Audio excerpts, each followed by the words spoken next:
Hello, friends. Robert Bevan here, author of the Caverns and Creatures series of comedy, fantasy novels, and short stories. With me is Sam West, and today we're talking about the spell Enhanceability.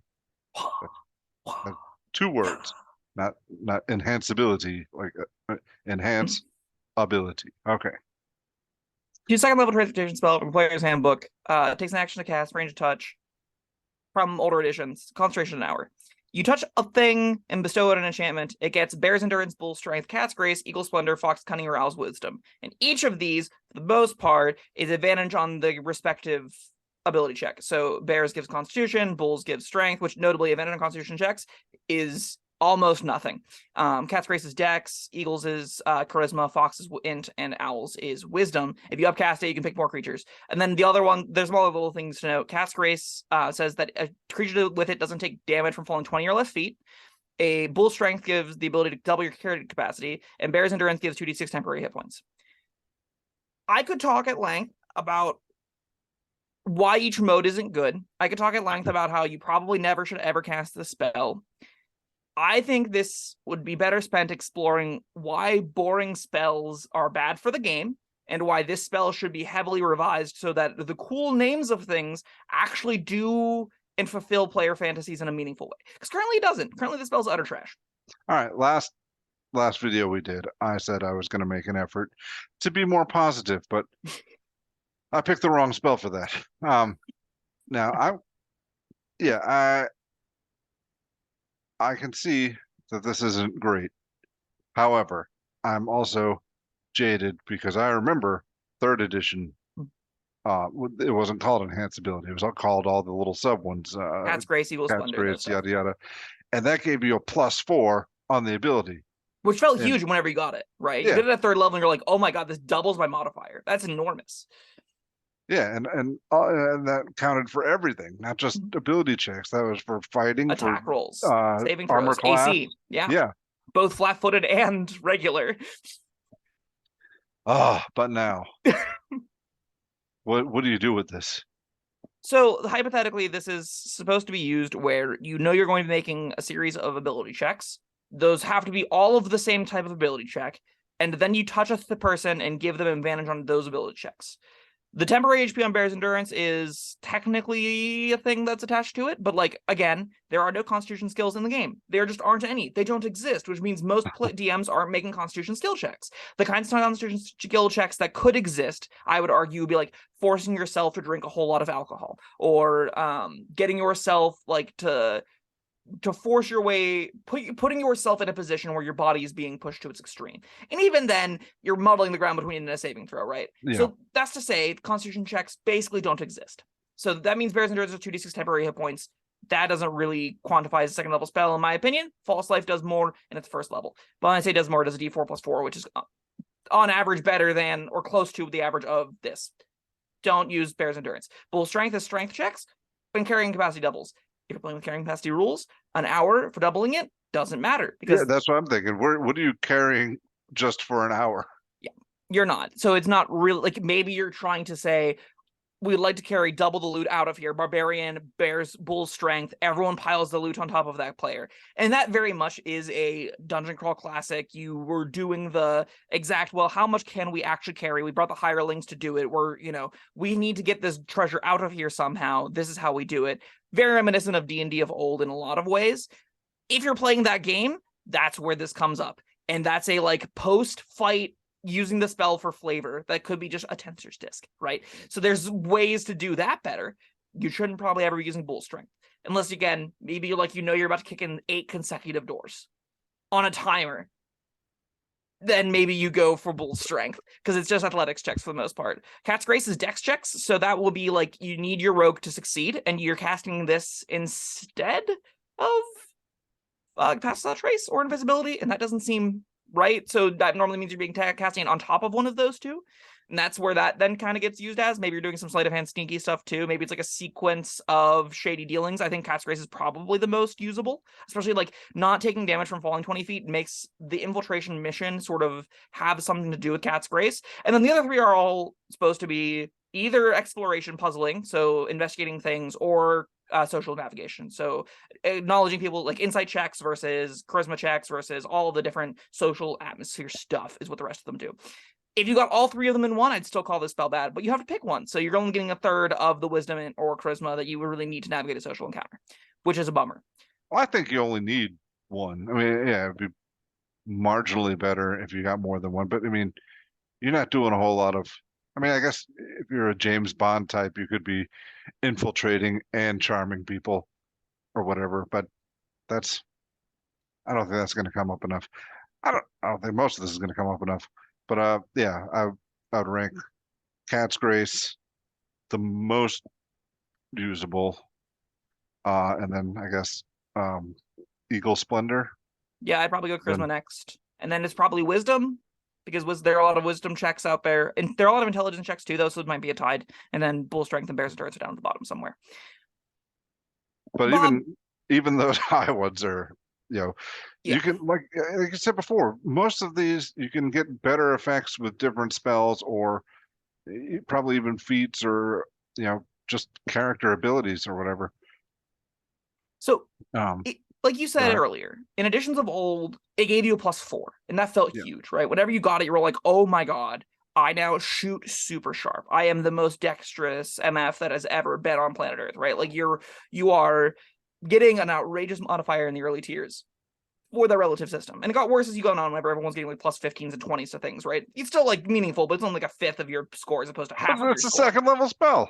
Yeah, exactly. So in the current system, going from third to fourth to fifth, there's a big conscious decision to reduce crunch, right? The idea behind fifth edition, bounded accuracy, which is a term I actually really hate because it doesn't really mean anything. It's just saying we're going to use less large numbers than we used prior, which is, you could just say that. But anyway, so with the concept of bounded accuracy and having less big numbers, less math, less daunting, like, oh, I have these 12 different little +1s adding into this score, they needed to replace it with something. And advantage on a something is not a replacement for numbers. It just isn't. Whenever you have a binary that is advantage, it not being able to stack at all is not a replacement for number goes up. I am better at doing a thing, right? Because those things all scale or are stacked. This doesn't. So if you wanted to replace it, the way I would recommend or would have gone about doing that probably was having them do something that changes magically how you interface with the problem. So I think Cat's Grace is actually a really great example. In a thieving situation, the grace of a cat, if you want to enhance dexterity in some manner, reducing fall damage could be part of a larger spell that does cat burglary stuff well, right? It could be a larger component of taking these neat concepts, taking these ideas of being the most dexterous, the most strength, the most intelligent, and like making them do productive things. Taking things like the observant, the observant feat where you can't like forget things, and attaching that to Owl's or Fox's Cunning, where it's like you have perfect memory of everything you observe for the next hour. Then at least the spell does something new, does something engaging, does something that is interesting and has a meaningful benefit to intelligence-based characters. Where it is now, it's just a really boring binary that the help action replaces. And you don't need that. You never need to cast this spell, and the names imply that this is how you're supposed to improve. I want to be the most charismatic character ever. Obviously, I need to cast enhanceability for charisma on myself. And then you go, well, I'm getting help from the band anyway, so I didn't really need this, or the creature's charmed anyway, so I didn't really need this, or any of the other number of things that you wanted to compile into these ability checks to make your situation better, mitigate any kind of upside this is supposed to have. And that's really stupid, and this spell shouldn't exist for that reason, because I see people put it on their character sheets, and then I see them go, oh, I already have advantage on this, or I got advantage once for a second level spell slot, and that was unequivocally not worth it. I think it should exist. Oh no, I take that back. I don't think enhanceability should exist. I think all the little sub spells should exist. But I think you just made a solid effort on two of them, and I think that's what these all should be. right, right. Yeah, they took a little time. All they did was say, okay, well, we don't want to give them +4. We got this new advantage mechanic. We'll just switch it for that. No. Make an effort, guys. Put any effort, any at all. This is I like the advantage mechanic. Yeah, me too. This wasn't an appropriate place to substitute it for something meaningful. I get that in development, it was a new thing they were trying out, and they don't necessarily know how common it's going to be. They don't necessarily know the readiness and availability of it. Whenever you attach a fundamental mechanic to something every character can do level 1, help, and have no strings attached for ability checks for the most part, you should see that if something gives advantage on an ability check, that immediately should be a red flag, right? This fundamentally competes with a core thing every character can do. That should be an immediate red flag as far as the functionality of the advantage mechanic here. It's kind of appalling is a little bit of exaggeration, but it's upsetting to me that It's the like the designers couldn't Holocaust. catch that. Yeah, honestly, what was worse? Honestly, it's this should not have been printed in this state, and I'm annoyed that it was. I would rather have had enhanceability and all of these things cut from the game than it released in this state, because again, bad spells that are boring lead to people feeling jaded and like they didn't know what they were doing when they're making their character. It makes people that think that like, oh, I've read this is supposed to make me better at this, that don't have the game developers like deep knowledge, that haven't played this game for 15 years, that don't have the huge wath of knowledge that is playing this game for as long as I have, at least, right? Like That haven't watched the Caverns and Creatures YouTube channel exclusively and extensively. Those people might see this and are told by the spell that this is how you enhance a thing, and then to have that fail so enormously is bad for the game. It's bad for the health of the new player that doesn't want to play because they're bored, that doesn't want to play because they tried to do something and what they're doing doesn't really feel like it's impactful or cooler at all, and then other people are making explosions and creating clouds of fog and are flying through the air, and they're like, well, I guess I can double your carrying capacity. Does that do anything? No? Okay, then they keep scrolling through their sheet looking for anything of matter. And that's... Oh, great. I get to carry more stuff now. Thanks. Yeah.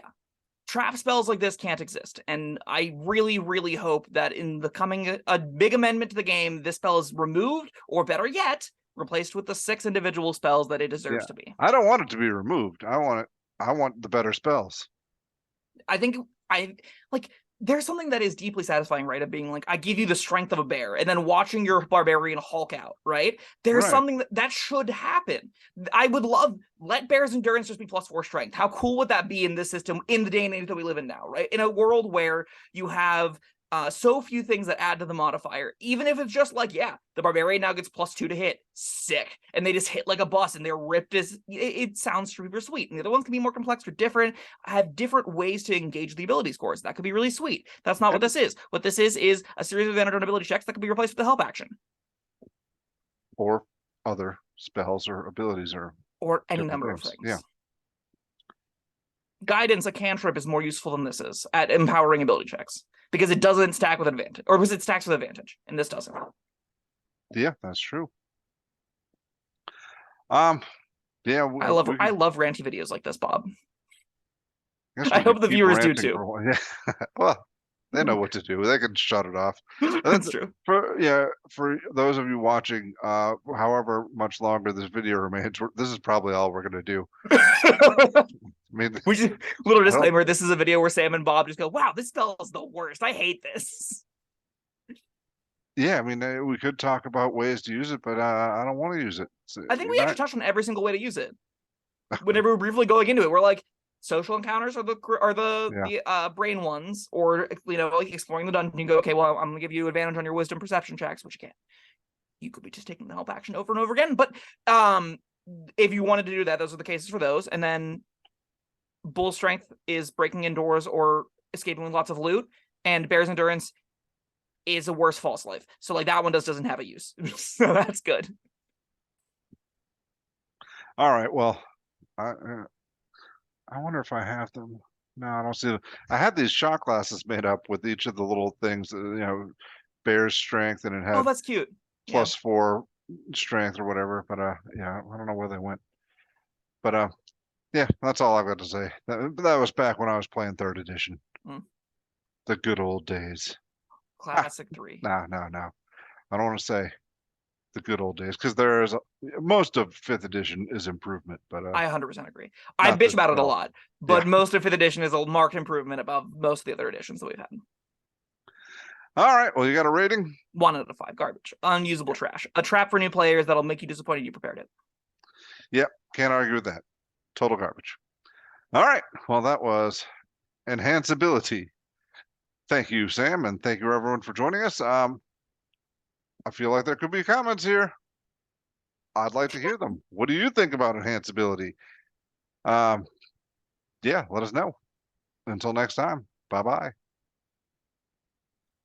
Thank you for watching.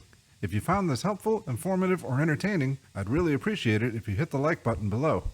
You needn't smash it, a gentle tap will suffice. If you want to see more videos like this, subscribe to the channel. And make sure you check out the links in the description, where you'll find my Caverns Creatures series of comedy fantasy novels, Sam's full review of the spell, and other fun things.